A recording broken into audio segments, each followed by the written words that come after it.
তো welcome to HM classroom. তো ফিজিক্সের মক টেস্ট সিরিজের আজ নতুন একটি সেট নিয়ে হাজির তোমাদের হিরক্সের। ওকে, তো চলো শুরু করা যাক আজকের সেট। তো প্রথম কোশ্চেন বলা আছে, বিবৃতি এ, অবাধে পতনশীল অবস্থায় একজন ব্যক্তি নিজেকে ভারশূন্য মনে করে কারণ ব্যক্তিটি জি ত্বরণে নিচে নামতে থাকে। দেখো, বিবৃতি এবং কারণ উভয় সঠিক। ওকে, এবার দেখতে হবে কারণটি সঠিক ব্যাখ্যা অথবা সঠিক ব্যাখ্যা নয়, কোনটা ঠিক। দেখো, ব্যক্তিটি যে জি ত্বরণের নিচে নামতে থাকে এটি কিন্তু সঠিক ব্যাখ্যা। ওকে, তাহলে রাইট অ্যান্সার কী হবে? রাইট অ্যান্সার হবে অপশান এ। চলো নেক্সট কোশ্চেন। স্তম্ভ ক স্তম্ভ খ মেলাও। সুষম স্তম্ভ কতে বলা আছে, সুষম ধনাত্মক ত্বরণ, সুষম ঋণাত্মক ত্বরণ, নির্দিষ্ট সরণ, ত্বরণ সময় লেখচিত্রের নতি ধ্রুবক। ওকে, স্তম্ভ খতে বলা আছে দ্রুত বৃদ্ধি বা হ্রাস পেতে পারে, দ্রুতি বৃদ্ধি বা হ্রাস পেতে পারে, দ্রুতি শূন্য, দ্রুতি অবশ্যই বৃদ্ধি পায়, দ্রুতি অবশ্যই হ্রাস পায়। তো এখানে সঠিক বিকল্পটা হবে, দেখো তোমরা দেখবে option C. Okay, option C is the right answer. 3, 4, 2, 1। Okay, চলো নেক্সট কোশ্চেন। কার্বন মনোক্সাইড অণুর কার্বন এবং অক্সিজেন পরমাণুর কেন্দ্রবিন্দুর মধ্যে দূরত্ব 0.12 ন্যানোমিটার হলে কার্বন পরমাণু থেকে কার্বন মনোক্সাইড অণুর ভরকেন্দ্রের দূরত্ব কত হবে? তোমরা করবে, প্রবলেমটা করবে, এর অ্যান্সার হবে অপশান ডি। ওকে, 0.07 ন্যানোমিটার। তো চলো আসছি নেক্সট কোশ্চেন। 0.1 কেজি ভরের একটি কণার সরণ সময় লেখচিত্র দেখানো হয়েছে। t=2 সেকেন্ড সময়ে ঘাত হবে কত? এতে 0.4 kg metre per second, B 0.2 kg metre per second, C 0.6 kg metre per second, D 0.3 kg metre per second. Right answer হবে option B, 0.2 kg metre per second. তো চলো আসছে নেক্সট কোশ্চেন। কোনো বস্তুর ওপর বল প্রযুক্ত হলে যদি বলের অভিমুখে বস্তুটি ড্যাশ হয় তাহলে প্রযুক্ত বল ড্যাশ করেছে বলা হয়। এটা যখন আমরা কার্য চ্যাপ্টারটা আলোচনা করেছিলাম, তোমরা যারা দেখোনি তারা চ্যাপ্টারটা গিয়ে আরেকবার ভালো করে দেখে নাও, ডিটেলসে ওখানে আলোচনা করা হয়েছে। তো যখন কি না কোনো বস্তুর ওপর বল প্রযুক্ত হলে যদি বলের অভিমুখে বস্তুটি সরণ হয় তাহলে প্রযুক্ত বল কার্য করেছে বলা হয়। এটা যখন কার্যের ডেফিনেশন পড়েছিলাম সেখানে বলা হয়েছে। তাহলে অপশান এ আছে সরণ কার্য, অপশান বি ত্বরণ গতিবেগ, অপশান সি সরণ ক্ষমতা, অপশান ডি ত্বরণ কার্য। তাহলে এখানে রাইট অ্যান্সার হবে অপশান এ, সরণ কার্য। চলো নেক্সট কোশ্চেন। বিবৃতি এতে বলা আছে একাধিক ভেক্টরের লব্ধির এক্স উপাংশ ভেক্টরগুলির এক্স উপাংশের সমষ্টির সমান। বিবৃতি বি, একাধিক ভেক্টরের লব্ধির এক্স উপাংশ ভেক্টরগুলির মানের সমষ্টির অপেক্ষা ছোট হতে পারে। বিবৃতি সি, একাধিক ভেক্টরের লব্ধির এক্স উপাংশ ভেক্টরগুলির মানের সমষ্টি অপেক্ষা বড় হতে পারে। বিবৃতি ডি, ভেক্টরগুলির মানের সমষ্টির সমান হতে পারে। ওকে, এখানে বলছে যে সত্য মিথ্যে কোনটা বলতে হবে। এখানে দেখো প্রথম যে দুটো বলেছে দুটোই কিন্তু সঠিক। তৃতীয়টা দেখো, একাধিক ভেক্টরের লব্ধির এক্স উপাংশ ভেক্টরগুলির মানের সমষ্টি অপেক্ষা বড় হতে পারে, এটা কিন্তু ভুল। হয় ছোট হতে পারে বা সমান হতে পারবে, ওকে, বা সমষ্টি সমান হতে পারবে, কিন্তু কখনো বড় হতে পারবে না। তাহলে দেখো বিবৃতি এ বি ডি তিনটেই ট্রু, কেবলমাত্র বিবৃতি সি হচ্ছে ফলস। তাহলে রাইট অ্যান্সার হবে যেখানে আছে ট্রু ট্রু ফলস ট্রু, কোথায় আছে দেখে নাও, অপশান সিতে আছে। তাহলে option C is the right answer. চলো নেক্সট কোশ্চেন। একটি ঘড়ির মিনিটের কাঁটা ও ঘন্টার কাঁটার কৌণিক বেগের অনুপাত কত? যখন আমরা মিনিটের কাঁটা এবং ঘন্টার কাঁটা দিয়ে কিন্তু একটা প্রবলেম আমরা অলরেডি করে এসেছি আমাদের যখন ক্লাসগুলো হচ্ছিল আবর্ত গতিতে, তোমরা লক্ষ্য করবে। তো এখানে চারটে অপশান আছে, A 1:12, B 12:1, C 1:6, D 6:1। Right answer হবে, তোমরা দেখবে ওটা করাই আছে প্রবলেমটা, অপশান বি 12:1। ওকে, বিবৃতি 8-এর বিবৃতিতে বলা আছে দুটি স্থির বেগে গতিশীল কণার মধ্যবর্তী দূরত্ব সর্বদাই ধ্রুবক থাকে এবং কারণে বলা আছে উপরিউক্ত ক্ষেত্রে দুটি কণার মধ্যে আপেক্ষিক বেগ একই রকম হয়। তো সঠিক বিকল্প নির্বাচন করতে বলা হয়েছে। এখানে কি হবে দেখো, বিবৃতি যেটা প্রথমে বলা হয়েছে যে দুটি স্থির বেগে গতিশীল কণার মধ্যবর্তী দূরত্ব সর্বদাই ধ্রুবক থাকে, এটা সঠিক। উপরিউক্ত ক্ষেত্রে কারণ যেটা বলা হয়েছে দুটি কণার মধ্যে আপেক্ষিক বেগ একই রকম নয়। ওকে, সরি, দেখো উপরেরটা ভুল, দুটি স্থির বেগে গতিশীল কণার মধ্যবর্তী দূরত্ব যে সর্বদাই ধ্রুবক থাকবে এটা ভুল। উপরিউক্ত ক্ষেত্রে দুটি কণার মধ্যে আপেক্ষিক বেগ একই রকম হয়, রাইট, আপেক্ষিক বেগটা একই রকম হবে। তাহলে প্রথমটা ভুল, পরেরটা ঠিক। কোথায় অপশান আছে? Option D, last option. বিবৃতি সঠিক, কারণ বিবৃতি সঠিক নয়, কারণ সঠিক। চলো নেক্সট কোশ্চেন। স্তম্ভ মেলাও বলা আছে, দেখো বাম দিকে বলাই আছে গোলকের স্পর্শক বরাবর অক্ষের সাপেক্ষে জড়তা ভ্রামক। ওকে, আচ্ছা, এবার প্রথম বলা আছে নিরেট গোলকের স্পর্শক বরাবর, তারপর বলা আছে ফাঁপা গোলকের স্পর্শক বরাবর অক্ষের সাপেক্ষে, তারপর বলা আছে বৃত্তাকার রিংয়ের ব্যাস বরাবর অক্ষের সাপেক্ষে জড়তা ভ্রামক, তারপর বলা আছে বৃত্তের চাকতির ব্যাস বরাবর অক্ষের সাপেক্ষে জড়তা ভ্রামক। চারটে অপশান দেওয়া আছে। তোমরা দেখে নাও, 9 দাগের রাইট অ্যান্সার হবে option A. Okay, option A. তো চলো আসছি নেক্সট কোয়েশ্চেন। সমতরণে গতিশীল কোনো বস্তুর ত্বরণ নির্ণয়ের ক্ষেত্রে সঠিক পর্যায়ক্রমটি নির্ণয় করো। বস্তুর প্রাথমিক বেগ, অন্তিম বেগ ও প্রাথমিক বেগের ব্যবধান, বস্তুর অন্তিম বেগ, সময় সাপেক্ষে বেগের ব্যবধানের হার, যে সময় বস্তুটি অন্তিম বেগে পৌঁছায়। তাহলে যদি আমরা পর্যায়ক্রমগুলি এটাকে সাজাই পর্যায়ক্রমে, তাহলে কি হবে দেখো, প্রথমে হবে বস্তুটির প্রারম্ভিক বেগ 1, তারপরে আসবে বস্তুটির অন্তিম বেগ 3, তারপরে আসবে যে সময় বস্তুটি অন্তিম বেগে পৌঁছায়, ওকে, সময় 5। তাহলে 1, 3, 5, তারপরে আসবে অন্তিম বেগ ও প্রাথমিক বেগের মধ্যে ব্যবধান, ওকে, অর্থাৎ ভি মাইনাস ইউ। ওকে, তাহলে 2, তারপরে আসবে 4, ওকে, সময় সাপেক্ষে বেগের ব্যবধানের হার V minus you by T. তাহলে ত্বরণের ক্ষেত্রে এইভাবে সাজাতে হবে, V minus you by T আসতে হলে তাহলে কি হবে না 1, 3, 5, 2, 4। কোথায় আছে অপশানটা দেখো না, একদম last option, option D. Okay, option D is the right answer. চলো নেক্সট কোশ্চেন। নিউটনের প্রথম গতিসূত্র থেকে আমরা যে দুটি অত্যন্ত গুরুত্বপূর্ণ বিষয় ধারণা পাই। দেখো আমরা অপশানগুলো পড়ার আগে আমরা আলোচনা করি কি না, বলাই হয়েছিল দেখো আমরা কি পাই না বলের ধারণা পাই, ওকে, এবং জড়তা বা জাড্যের ধারণা পেয়েছিলাম, তাই তো। তাহলে কি না এখানে অপশানগুলো আছে দেখো, ক্রিয়া প্রতিক্রিয়া বল, বলের ধাত, কোথায় আছে অপশানটা, অপশান বিতে আছে দেখো, অপশান বি। ওকে, বস্তুর জাড্য এবং বলের সংজ্ঞা, তো option B is the right answer. চলো নেক্সট কোশ্চেন। নিচের কোনটি সময় সরণ লেখচিত্র বাস্তবে সম্ভব নয়? তোমরা বুঝতেই পারছো, এটা তোমাদের বলার কোনো প্রয়োজন নেই, এটা অপশান সি। অপশান সি, কখনো লেখচিত্রটা বাস্তবে সম্ভব নয়। তো চলো, কারণ অপশান সিটা কেন নয়, সম্ভব নয়, কারণ সময় কখনো নেগেটিভ হতে পারে না। দেখো ব্যাক করে যখন ঘুরে আসছে অর্থাৎ সময় নেগেটিভ হচ্ছে, সময় কখনো নেগেটিভ হতে পারে না।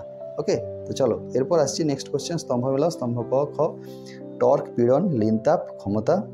এদিকে আছে newton metre per second, joule kg inverse, newton per metre, okay, এবং নিউটন পার মিটার স্কোয়ার। এখানে সঠিক বিকল্প তো এখানে আর ডিসকাস করছি না, তোমরা বুঝতেই পারছো, তোমরা দেখে নেবে, এটা হবে অপশান বি। ওকে, অপশান বি হবে রাইট অ্যান্সার। চলো এরপর আসছি নেক্সট কোশ্চেন। বিবৃতি 1, একমাত্র সংরক্ষী বলের বিরুদ্ধে কার্য করা হলে কোনো বস্তু স্থিতিশক্তি অর্জন করে। বিবৃতি 2, এটা কি বলা আছে না কেবলমাত্র অসংরক্ষী বলের বিরুদ্ধে কার্য করলেই কোনো বস্তু স্থিতিশক্তি লাভ করে। দেখো এই যে কেবলমাত্র অসংরক্ষী বলের বিরুদ্ধে কাজ করলেই কোনো বস্তু স্থিতিশক্তি যে লাভ করে, এটা কিন্তু সত্য নয়। তাহলে কোনটা সত্য, উপরেরটা। তাহলে বিবৃতি 1 সত্য, কোথায় আছে অপশান এ তে আছে, তাহলে রাইট অ্যান্সার হবে অপশান এ। চলো নেক্সট কোশ্চেন। কোনো গতিশীল বস্তুকণার বেগ সময় লেখচিত্রে কোনো নির্দিষ্ট সময়ের ব্যবধানে লেখচিত্রটা সীমাবদ্ধ ক্ষেত্র কি নির্দেশ করে? এটা আমরা আলোচনা করেছি খুব ভালোভাবে যখন আমরা গ্রাফিক্যাল রিপ্রেজেন্টেশন চ্যাপ্টারটা আলোচনা করেছিলাম, সেখানে আলোচনা করা হয়েছে। এটা হবে সরণ, ওকে, সরণ নির্ণয় করে, সরণকে নির্দেশ করে। চলো তাহলে অপশান হবে D. Next question. Torque into সময় ইকুয়ালস টু ওই সময়ে বস্তুর কিসের পরিবর্তন হয়? টর্ক ইন্টু সময় করলে এটা কৌণিক ভরবেগের পরিবর্তন হয়। এটা প্রমাণ করাই আছে চ্যাপ্টারে যখন আমরা করেছিলাম, দেখবে ওখানে প্রমাণ করা হয়েছে। Option C is the right answer. তো চলো 17, বিবৃতি এতে বলা আছে একটি বস্তু সুতোয় বেঁধে আর ব্যাসার্ধ বিশিষ্ট একটি উল্লম্ব বৃত্তপথে ঘোরাতে শুরু করলে বস্তুটি বৃত্তাকার পথে না ঘুরে অর্ধবৃত্তাকার পথে নিচের দিকে পড়তে শুরু করে। এবং বিবৃতি বিতে বলা আছে উল্লম্ব বৃত্তাকার পথে শীর্ষবিন্দুতে ভি এর মান √GR এর থেকে কম হলে সুতোর টান ঋণাত্মক হয়। ওকে, তাহলে দেখো এই যে 17 নম্বরে যে দুটো বিবৃতি বলা আছে, এই বিবৃতিতে কিন্তু এই বি জন্যেই কিন্তু এটা এক্সিস্ট করছে, অর্থাৎ বিটাই হলো এর সঠিক কারণ। তাহলে কি হবে, রাইট অ্যান্সার হবে অপশান বি। ওকে, চলো আসছি নেক্সট কোশ্চেনে। দুটি ড্যাশ ভেক্টরের লব্ধির মান সর্বনিম্ন হয়। বলো তো দুটি কোন ভেক্টরের লব্ধির মান সমমুখী না বিপরীতমুখী না একতলীয় একরেখীয়? দেখো দুটি ভেক্টর যখন বিপরীতমুখী হবে তখনই তার লব্ধির মান সর্বনিম্ন হবে, তখন তার রাইট অ্যান্সার কী হবে, অপশান ডি, বিপরীতমুখী। ওকে 19, বিবৃতি এতে বলা আছে কোনো বস্তুর ভার কেন্দ্র থেকে ঝুলিয়ে রাখলে তা স্থির অবস্থায় চলে। আবার কারণে বলা আছে সাম্যাবস্থায় ভার কেন্দ্রের সাপেক্ষে বস্তুর সমস্ত কণাগুলির ওপর ক্রিয়াশীল বলের ভ্রামকের লব্ধি 0। এখানে A option A right answer হবে, কারণ বিবৃতি এবং কারণ উভয়ই সঠিক এবং কারণটা বিবৃতির সঠিক ব্যাখ্যা। ওকে, চলো নেক্সট কোশ্চেন। বিবৃতি একে বলা আছে চাপ ও শক্তি ঘনত্বের মাত্রা সমান, এবং বিবৃতি দুইতে বলা আছে যে কৌণিক ঘাত ও কৌণিক ভরবেগের মাত্রা সমান। এখানে কিন্তু দুটোই সত্য, তাই তো, এখানে দুটোই সত্য, তাহলে option C is the right answer. চলো বিবৃতি এতে বলা আছে A cross A equals to 0, A vector cross A vector equals to 0। আবার বিবৃতি বিতে বলা আছে A vector dot A vector equals to A square. সঠিক বিকল্প নির্বাচন করতে বলা হয়েছে। এটা ভেক্টরের খুব সহজ প্রমাণগুলো যখন আমরা করি, যখন অনুসিদ্ধান্তগুলো নিই, তখন কিন্তু এগুলো আমরা করে থাকি। তো তোমরা চ্যাপ্টারটা একটু ভালো করে ডিটেলসে আলোচনা করবে, একটু ডিটেলসে দেখে নেবে। তো রাইট অ্যান্সার হবে কি, দেখো এই যে দুটো করা হচ্ছে কেউ কারোর উপর নির্ভরশীল নয়, কারণ একটা ডট প্রোডাক্ট একটা ক্রস প্রোডাক্ট। তাহলে অপশান কি হবে, option D is the right answer. A ও বি পরস্পর নির্ভরশীল নয়। পরের কোশ্চেনে বলা আছে দেখো, একটি ব্লক ও দেওয়ালের মধ্যে ঘর্ষণ গুণাঙ্ক মিউ হলে সংশ্লিষ্ট চিত্রে দেখানো অবস্থায় ব্লকের নিম্নমুখী ত্বরণ কত হবে। ওকে, ব্লকের নিম্নমুখী ত্বরণ হবে, দেখো g minus mu F by m, g plus mu F by m. আচ্ছা, প্রথমেই বলি এখানে মাইনাস হবে, যেহেতু নিচের দিকে নামছে প্রথমেই এখানে জি থেকে মাইনাস হবে। এবার কত মাইনাস হবে, দেখো মিউ এফ বাই এম, এইটা মাইনাস হবে। তাহলে অপশান কোথায় আছে, এতে আছে। Option A is the right answer, G minus mu F by M.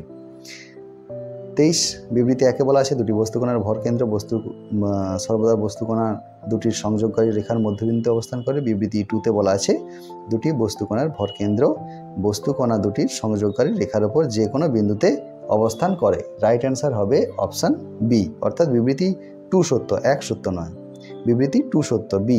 ওকে, চলো 24 নম্বর কোশ্চেন। স্থির জলে একটি নৌকার বেগ 5 কিলোমিটার/আওয়ার। নৌকাটি 1 কিলোমিটার চওড়া একটি স্রোতযুক্ত নদীকে সব থেকে কম দূরত্ব অতিক্রম করে পার হতে 15 মিনিট সময় নেয়। ওকে, কিলোমিটার/আওয়ার এককে স্রোতের বেগ হলো কত, 1, 2, 3, 4। ওকে, তাহলে তোমরা প্রবলেমটা করবে, এর রাইট অপশান হবে, রাইট অ্যান্সার হবে অপশান সি, 3 কিলোমিটার/আওয়ার। চলো নেক্সট কোশ্চেন। স্তম্ভ মেলাও। ক খ বলা আছে কার্য, বল, শক্তি, ক্ষমতা। এদিকে এককগুলো বলা আছে। ক্ষমতার একক অষ্ট ক্ষমতা, তোমরা জানো।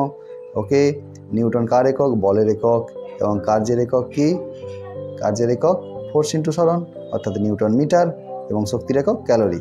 অর্থাৎ এই অপশানটা আর বলার প্রয়োজন রাখে না, এটা তোমরা করে নেবে। চলো আসছি নেক্সট কোশ্চেন। তো 26 নম্বর কোশ্চেন। ইস্পাতের টায়ার ও বরফের মধ্যেকার ঘর্ষণ বল খুবই কম হয়। ইস্পাত বরফকে খুব দ্রুত গলিয়ে দেয়। ওকে, খুব দ্রুত গলিয়ে দেয়। তো বিবৃতি এটা সঠিক, কিন্তু কারণটা সঠিক নয়। ইস্পাত বরফকে খুব দ্রুত গলায় না। ইস্পাত কেন বরফকে খুব দ্রুত গলাবে? ইস্পাতের টায়ার গলাতে পারে এখানে। তাহলে এটা option C is the right answer.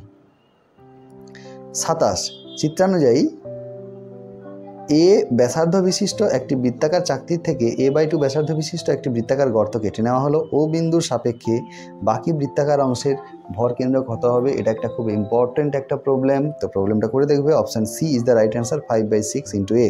চলো নেক্সট কোশ্চেন। বিবৃতি 1 বেগ সময় লেখচিত্র দ্বারা সীমাবদ্ধ ক্ষেত্র বস্তু দ্বারা অতিক্রান্ত দূরত্ব নির্দেশ করে। ত্বরণ সময় লেখচিত্র দ্বারা সীমাবদ্ধ ক্ষেত্রফল বস্তুর বেগের পরিবর্তনকে নির্দেশ করে। ওকে, বস্তুর বেগের পরিবর্তনকে নির্দেশ করে। এখানে কি হবে? অপশান সি, কারণ দুটোই সত্য। ওকে, দুটোই ঠিক আছে। এখানে বিবৃতি 1 সত্য, 2 সত্য। আমরা যখন গ্রাফিক্যাল রিপ্রেজেন্টেশন চ্যাপ্টারটা আলোচনা করেছিলাম, সেখানে খুব ভালোভাবে এগুলো আলোচনা করা হয়েছে, যারা দেখোনি তারা দেখে নেবে। ওকে, চলো আসছি নেক্সট কোশ্চেন।